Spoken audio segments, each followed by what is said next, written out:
Swann in Love, Part 3. Indeed, this passion for a phrase of music seemed, in the first few months, to be bringing into Swann's life the possibility of a sort of rejuvenation.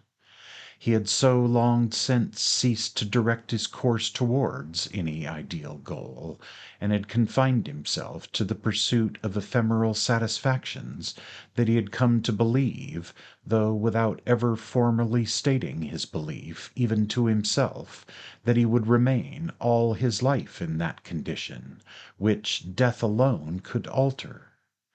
More than this, since his mind no longer entertained any lofty ideals, he had ceased to believe in, though he could not have expressly denied, their reality.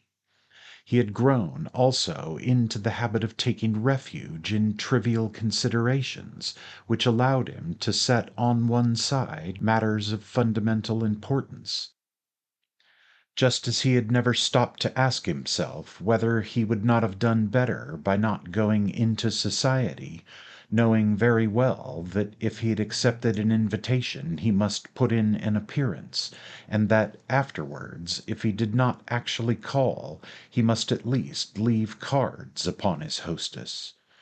So, in his conversation, he took care never to express with any warmth a personal opinion about a thing, but instead would supply facts and details which had a value of a sort in themselves, and excused him from showing how much he really knew. He would be extremely precise about the recipe for a dish, the dates of a painter's birth and death, and the titles of his works. Sometimes, in spite of himself, he would let himself go so far as to utter a criticism of a work of art, or of some one's interpretation of life, but then he would cloak his words in a tone of irony, as though he did not altogether associate himself with what he was saying. But now, like a confirmed invalid whom, all of a sudden, a change of air and surroundings, or a new course of treatment, or, as sometimes happens, an organic change in himself, spontaneous and unaccountable, seems to have so far recovered from his malady that he begins to envisage the possibility, hitherto beyond all hope, of starting to lead, and better late than never, a wholly different life.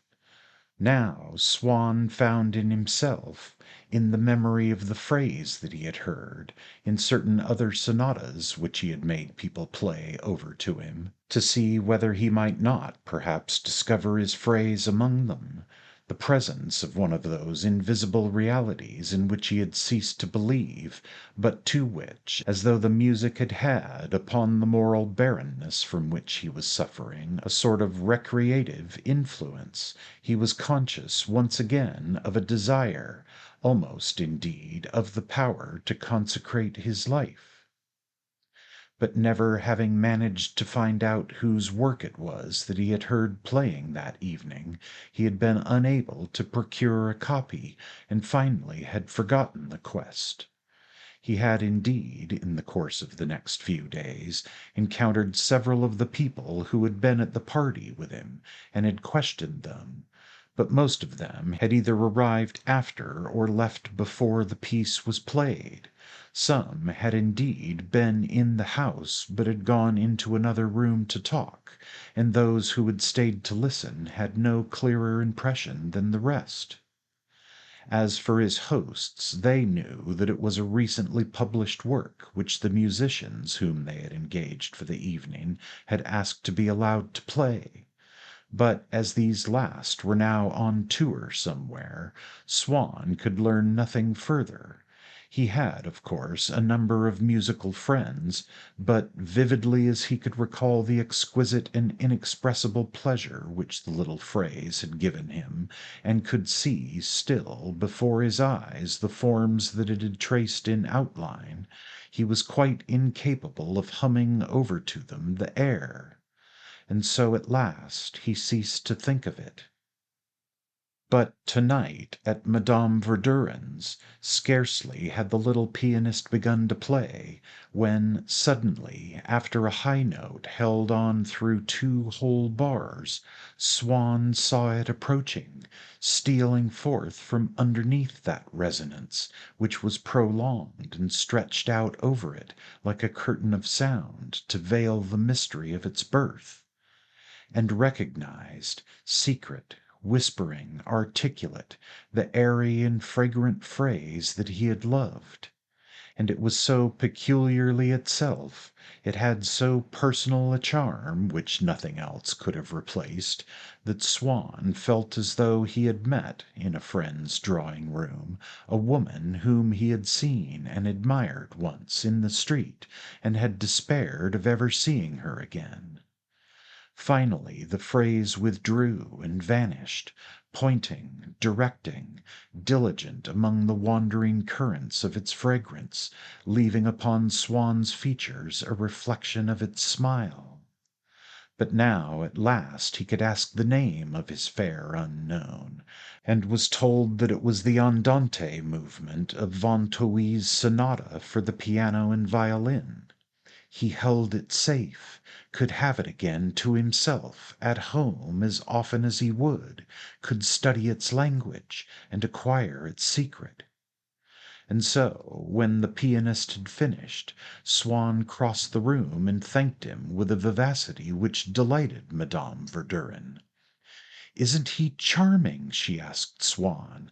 "Doesn't he just understand it, his sonata, the little wretch? You never dreamed, did you, that a piano could be made to express all that? Upon my word, there's everything in it except the piano. I'm caught out every time I hear it. I think I'm listening to an orchestra, though it's better, really, than an orchestra, more complete." The young pianist bent over her as he answered, smiling and underlining each of his words as though he were making an epigram. "You are most generous to me." And while Madame Verdurin was saying to her husband, "Run and fetch him a glass of orangeade, it's well earned," Swann began to tell Odette how he had fallen in love with that little phrase, when their hostess, who was a little way off, called out, "Well, it looks to me as though someone was saying nice things to you, Odette." She replied, "Yes, very nice," and he found her simplicity delightful. Then he asked for some information about this Vinteuil, what else he had done, and at what period in his life he had composed the sonata. What meaning the little phrase could have had for him, that was what Swann wanted most to know. And none of these people who professed to admire this musician, when Swann had said that the sonata was really charming, Madame Verdurin had exclaimed, "I quite believe it, charming indeed, but you don't dare to confess that you don't know Vinteuil's sonata. You have no right not to know it." And the painter had gone on with, "Ah, yes, it's a fine bit of work, isn't it? Not, of course, if you want something obvious, something popular, but I mean to say, it makes a very great impression on us artists." None of them seemed ever to have asked himself these questions, for none of them was able to reply. Even to one or two particular remarks made by Swann on his favorite phrase, "Do you know, that's a funny thing. I had never noticed it. I may as well tell you that I don't much care about peering at things through a microscope, and pricking myself on pinpoints of difference. No, we don't waste time splitting hairs in this house. Why not? Well, it's not a habit of ours, that's all," Madame Verdurin replied, while Dr. Cottard gazed at her with open-mouthed admiration, and yearned to be able to follow her as she skipped lightly from one stepping stone to another of her stock of ready-made phrases.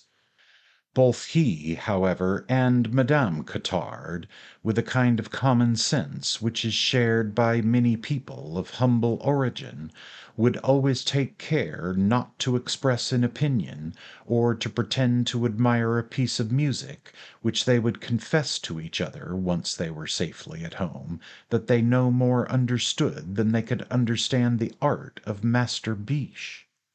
Inasmuch as the public cannot recognize the charm, the beauty, even the outlines of nature, save in the stereotyped impressions of an art which they have gradually assimilated, while an original artist starts by rejecting those impressions, so Monsieur and Madame Cottard, typical in this respect of the public, were incapable of finding, either in Vinteuil's sonata or in Biche's portraits, what constituted harmony for them in music, or beauty in painting. It appeared to them, when the pianist played his sonata, as though he were striking haphazardly from the piano a melody of notes which bore no relation to the musical forms to which they themselves were accustomed, and that the painter simply flung the colors haphazard upon his canvas. When, on one of these, they were able to distinguish a human form, they always found it coarsened and vulgarized, that is to say, lacking all the elegance of the school of painting through whose spectacles they themselves were in the habit of seeing the people, real living people, who passed them in the streets. They found the human form devoid of truth, as though Monsieur Biche had not known how the human shoulder was constructed, or that a woman's hair was not ordinarily purple. And yet, when the faithful were scattered out of earshot, the doctor felt that the opportunity was too good to be missed, and so, while Madame Verdurin was adding a final word of commendation of Vinteuil's sonata, and so, like a would-be swimmer who jumps into the water so as to learn, but chooses a moment when there are not too many people looking on, "Yes, indeed, he's what they call a musician di primo cartello," he exclaimed, with a sudden determination. Swann discovered no more than that the recent publication of Vinteuil's sonata had caused a great stir among the most advanced school of musicians, but that it was still unknown to the general public. "I know someone quite well called Vinteuil," said Swann, thinking of the old music master at Cambrai, who had taught my grandmother's sisters. "Perhaps that's the man," cried Madame Verdurin. "Oh, no," Swann burst out laughing. "If you had ever seen him for a moment, you wouldn't put the question." "Then to put the question is to solve the problem?" the doctor suggested. "But it may well be some relative," Swann went on. "That would be bad enough. But, after all, there is no reason why a genius shouldn't have a cousin who is a silly old fool, and if that should be so, I swear there's no known or unknown form of torture I wouldn't undergo to get the old fool to introduce me to the man who composed the sonata, starting with the torture of the old fool's company, which would be ghastly." The painter understood that Vinteuil was seriously ill at the moment, and that Dr. Potain despaired of his life. "What!" cried Madame Verdurin. "Do people still call in Potain?" "Ah, Madame Verdurin," Cottard simpered, "you forget that you are speaking of one of my colleagues, I should say one of my masters." The painter had heard somewhere that Vinteuil was threatened with the loss of his reason, and he insisted that signs of this could be detected in certain passages of the sonata. This remark did not strike Swann as ridiculous, rather it puzzled him. For, since a purely musical work contains none of those logical sequences, the interruption or confusion of which, in spoken or written language, is a proof of insanity, so insanity diagnosed in a sonata seemed to him as mysterious a thing as the insanity of a dog or a horse, although instances may be observed of these. Don't speak to me about your masters. You know 10 times as much as he does, Madame Verdurin answered Dr. Cottard, in the tone of a woman who has the courage of her convictions and is quite ready to stand up to anyone who disagrees with her. Anyhow, you don't kill your patients. But, Madame, he is in the academy. The doctor smiled with bitter irony.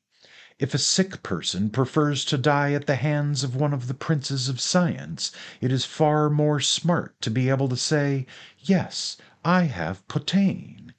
"Oh, indeed, more smart is it," said Madame Verdurin. "So there are fashions nowadays in illness, are there? I didn't know that. Oh, you do make me laugh," she screamed, suddenly burying her face in her hands. "And here was I, poor thing, talking quite seriously, and never seeing that you were pulling my leg." As for Monsieur Verdurin, finding it rather a strain to start laughing again over so small a matter, he was content with puffing out a cloud of smoke from his pipe, while he reflected sadly that he could never again hope to keep pace with his wife in her Atalanta flights across the field of mirth.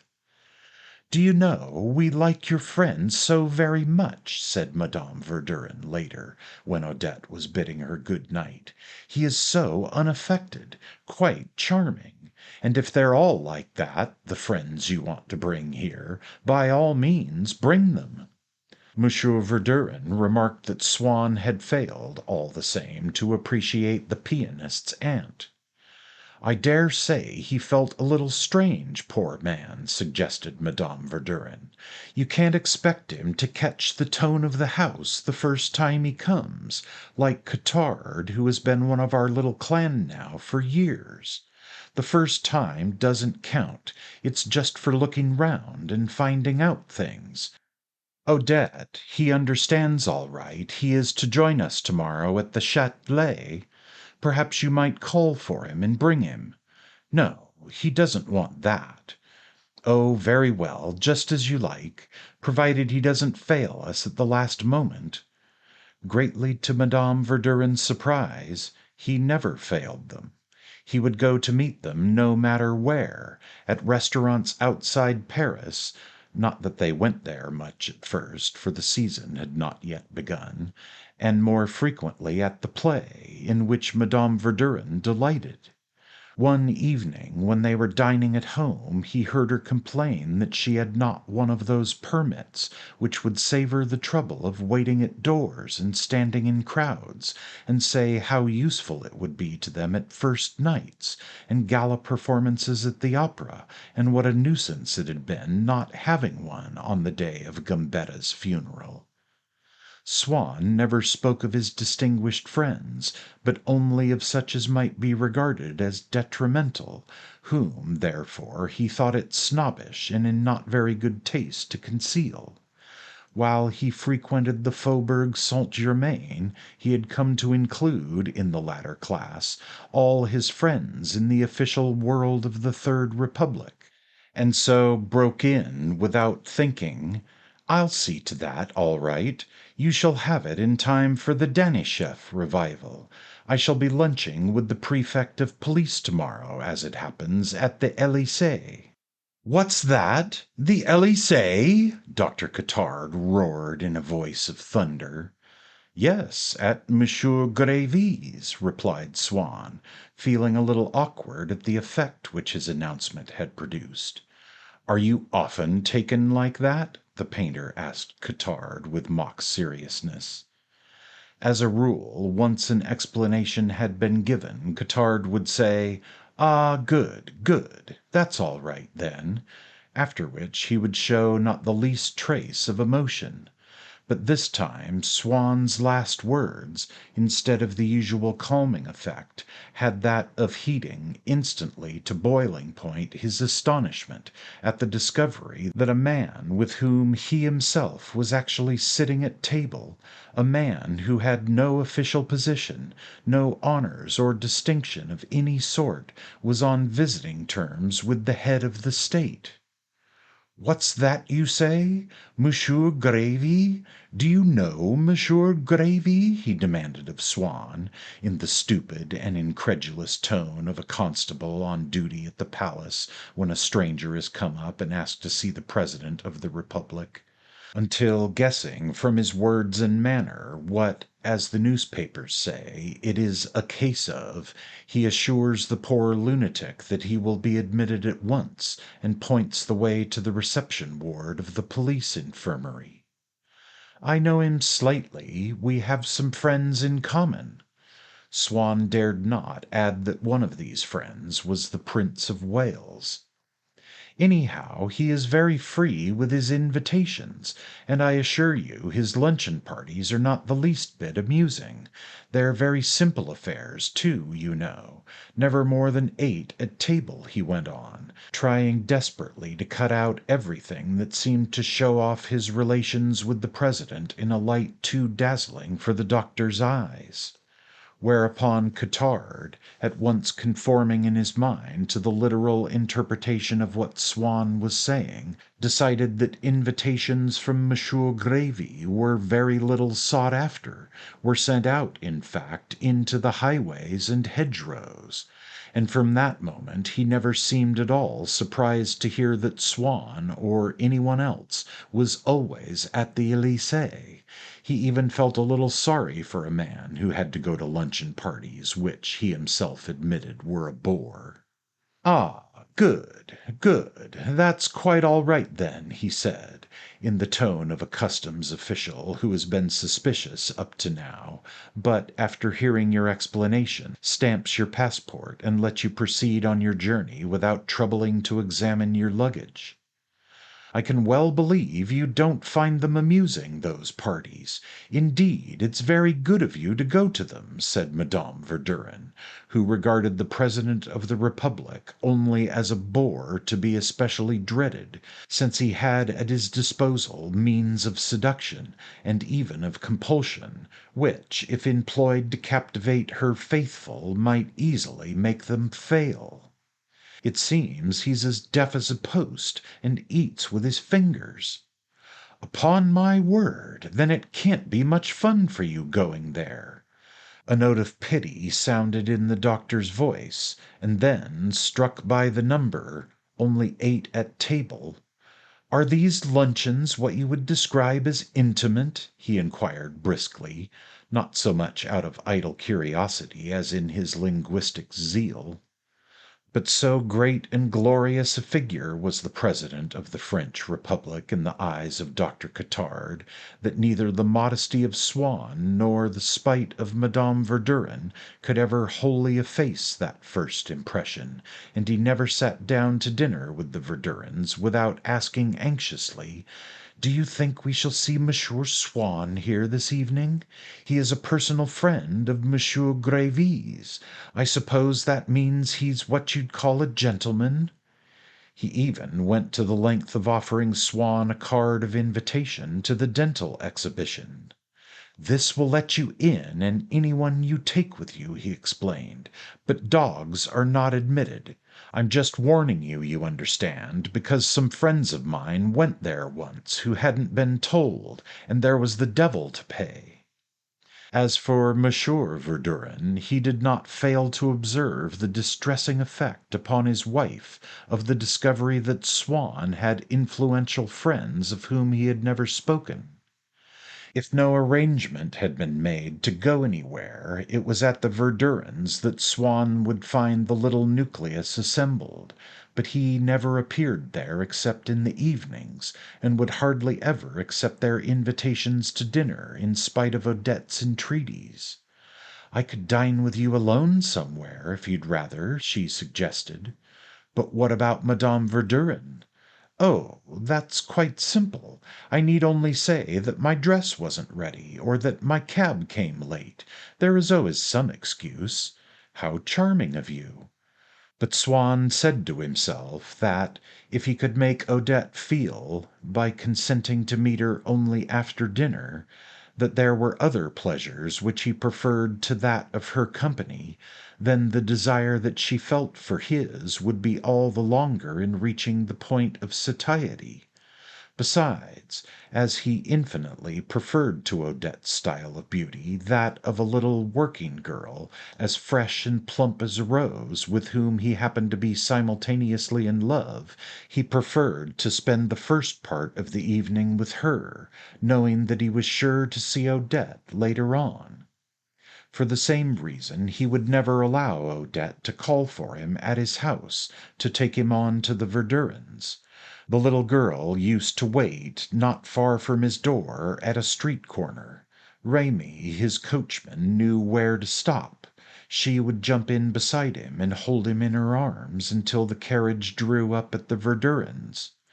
He would enter the drawing room, and there, while Madame Verdurin, pointing to the roses which he had sent her that morning, said, "I am furious with you," and sent him to the place kept for him by the side of Odette, the pianist would play to them, for their two selves and for no one else, that little phrase by Vinteuil which was, so to speak, the national anthem of their love. He began always with a sustained tremolo from the violin part, which for several bars was unaccompanied and filled all the foreground, until suddenly it seemed to be drawn aside, and, just as in those interiors by Peter de Hoogh, where the subject is set back a long way through the narrow framework of a half-opened door, infinitely remote, in color quite different, velvety with the radiance of some intervening light, the little phrase appeared, dancing, pastoral, interpolated, episodic, belonging to another world.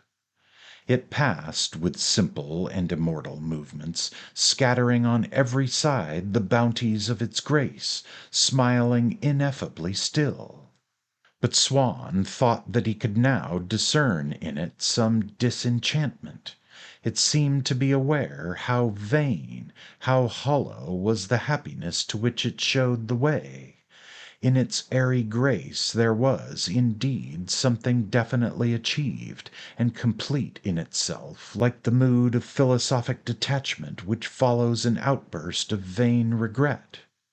But little did that matter to him. He looked upon the sonata less in its own light as what it might express, had, in fact, expressed to a certain musician, ignorant that any Swann or Odette anywhere in the world existed when he composed it, and would express to all those who should hear it played in centuries to come.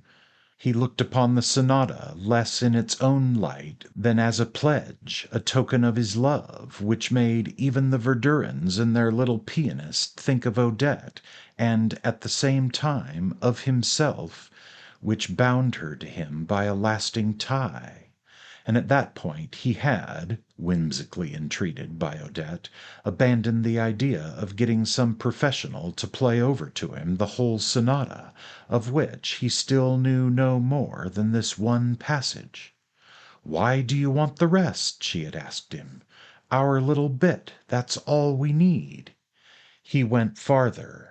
Agonized by the reflection, at the moment when it passed by him, so near and yet so infinitely remote, that, while it was addressed to their ears, it knew them not, he would regret almost that it had a meaning of its own, an intrinsic and unalterable beauty, foreign to themselves, just as in the jewels given to us, or even in the letters written to us by a woman with whom we are in love, we find fault with the water of a stone, or with the words of a sentence, because they are not fashioned exclusively from the spirit of a fleeting intimacy, and of a lass unparalleled. It would happen, as often as not, that he had stayed so long outside with his little girl before going to the Verdurins, that, as soon as the little phrase had been rendered by the pianist, Swann would discover that it was almost time for Odette to go home. He used to take her back as far as the door of her little house in the Rue La Pérouse, behind the Arc de Triomphe, And it was perhaps on this account, and so as not to demand the monopoly of her favors, that he sacrificed the pleasure, not so essential to his well-being, of seeing her earlier in the evening, of arriving with her at the Verdurins, to the exercise of this other privilege for which she was grateful, of their leaving together. A privilege which he valued all the more because, thanks to it, he had the feeling that no one else would see her, no one would thrust himself between them, no one could prevent him from remaining with her in spirit after he had left her for the night. And so, night after night, she would be taken home in Swann's carriage, and one night, after she had got down, and while he stood at the gate and murmured, "Till tomorrow, then," she turned impulsively from him, plucked a last lingering chrysanthemum in the tiny garden which flanked the pathway from the street to her house, and as he went back to his carriage, thrust it into his hand.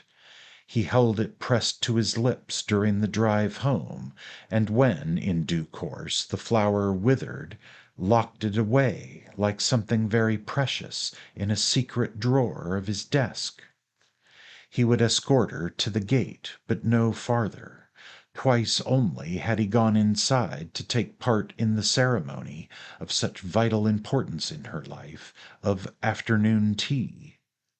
The loneliness and emptiness of those short streets, consisting almost entirely of low-roofed houses, self-contained but not detached, their monotony interrupted here and there by the dark intrusion of some sinister little shop, at once an historical document and a sordid survival from the days when the district had been one of ill repute. The loneliness and emptiness of those short streets, the snow which had lain on the garden beds or clung to the branches of the trees, the careless disarray of the season, the assertion in this man-made city of a state of nature, had all combined to add an element of mystery to the warmth, the flowers, the luxury which he had found inside. Passing by, on his left-hand side, and on what, although raised some way above the street, was the ground floor of the house. Passing by Odette's bedroom, which looked out to the back over another little street running parallel with her own, he had climbed a staircase that went straight up between dark painted walls, from which hung oriental draperies, strings of Turkish beads, and a huge Japanese lantern suspended by a silken cord from the ceiling, which last, however, so that her visitors should not have to complain of the want of any of the latest comforts of Western civilization, was lighted by a gas jet inside. He climbed the staircase to the two drawing rooms, large and small. These were entered through a narrow lobby, the wall of which, checkered with the lozenges of a wooden trellis such as you would see on garden walls, only gilded, was lined from end to end by a large rectangular box in which bloomed, as though in a hothouse, a row of large chrysanthemums, at that time still uncommon, though by no means so large as the mammoth blossoms which horticulturists have since succeeded in making grow. Swann was irritated, as a rule, by the sight of these flowers, which had then been the rage in Paris for about a year, but it had pleased him on this occasion to see the gloom of the little lobby shot with rays of pink and gold and white by the fragrant petals of these ephemeral stars, which kindle their cold fires in the murky atmosphere of winter afternoons. Odette had received him in a tea-gown of pink silk which left her neck and arms bare. She had made him sit down beside her in one of the many mysterious little retreats which had been contrived in the various recesses of the room, sheltered by enormous palm trees growing out of pots of Chinese porcelain, or by screens upon which were fastened photographs and fans and bows of ribbon. She had said at once, "You're not comfortable there. Wait a minute, I'll arrange things for you." and with a titter of laughter, the complacency of which implied that some little invention of her own was being brought into play, she had installed behind his head and beneath his feet great cushions of Japanese silk, which she pummeled and buffeted as though determined to lavish on him all her riches, and regardless of their value. But when her footmen began to come into the room, bringing one after another the innumerable lamps which, contained mostly in porcelain vases, burned singly or in pairs upon the different pieces of furniture as upon so many altars, rekindling in the twilight, already almost nocturnal, of this winter afternoon, the glow of a sunset more lasting, more roseate, more human, filling, perhaps, with romantic wonder the thoughts of some solitary lover, wandering in the street below and brought to a standstill before the mystery of the human presence which those lighted windows at once revealed and screened from sight. When her footman came into the room, she had kept an eye sharply fixed on the servant, to see whether he set each of the lamps down in the place appointed it. She felt that, if he were to put even one of them where it ought not to be, the general effect of her drawing room would be destroyed, and that her portrait, which rested upon a sloping easel draped with plush, would not catch the light. And so, with feverish impatience, she followed the man's clumsy movements, scolding him severely when he passed too close to a pair of bow pots, which she made a point of always tidying herself in case the plants should be knocked over, and went across to them now to make sure that he had not broken off any of the flowers. She found something quaint in the shape of each of her Chinese ornaments, and also in her orchids, the cattleyas especially, these being, with chrysanthemums, her favorite flowers, because they had the supreme merit of not looking in the least like other flowers, but of being made apparently out of scraps of silk or satin. "It looks just as though it had been cut out of the lining of my cloak," she said to Swann, pointing to an orchid, with a shade of respect in her voice for so smart a flower, for this distinguished, unexpected sister whom nature had suddenly bestowed upon her, so far removed from her in the scale of existence, and yet so delicate, so refined, so much more worthy than many real women of admission to her drawing room.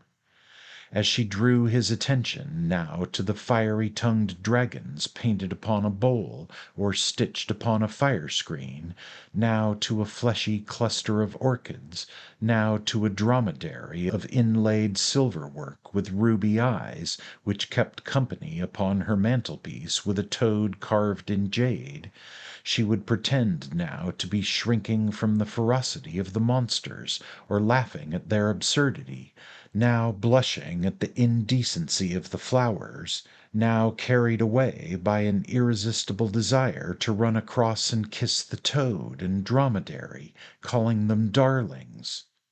And these affectations were in sharp contrast to the sincerity of some of her attitudes, notably her devotion to Our Lady of the Laghetto, who had once, when Odette was living at Nice, cured her of a mortal illness, and whose medal in gold she always carried on her person, attributing to it unlimited powers. She poured out Swann's tea, inquired lemon or cream, and, on his answering cream, please, went on smiling, a cloud. And as he pronounced it excellent, "You see, I know just how you like it."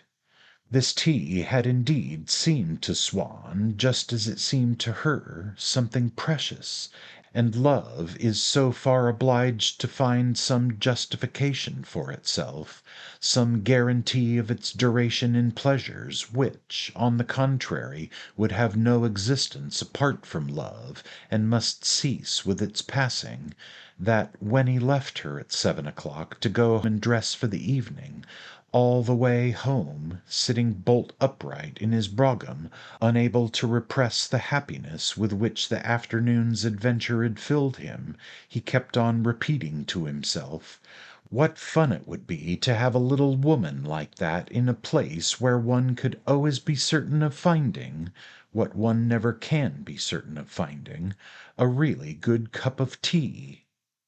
An hour or so later he received a note from Odette, and at once recognized that florid handwriting in which an affectation of British stiffness imposed an apparent discipline upon its shapeless characters, significant perhaps to less intimate eyes than his of an untidiness of mind, a fragmentary education, a want of sincerity and decision.